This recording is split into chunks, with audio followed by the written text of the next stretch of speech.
अऊज़ुबिल्लाहि मिनश्शैतानिर्रजीम बिस्मिल्लाहिर्रहमानिर्रहीम। मुअज़्ज़ज़ सामईन, अस्सलामु अलैकुम वरहमतुल्लाहि वबरकातुहू। आप सब लोगों का अरमान टीवी पे खुश आमदीद। आज हम एक और वीडियो आपके लिए मज़ीद लेकर आए हैं। थंबनेल तो आपने रीड कर लिया होगा। आज हम आपको बताएंगे कि अपने हाथों को नरम और मुलायम कैसे करते हैं।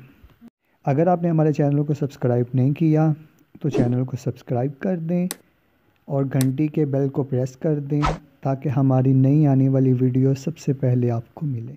चलते हैं हम अपनी वीडियो की तरफ।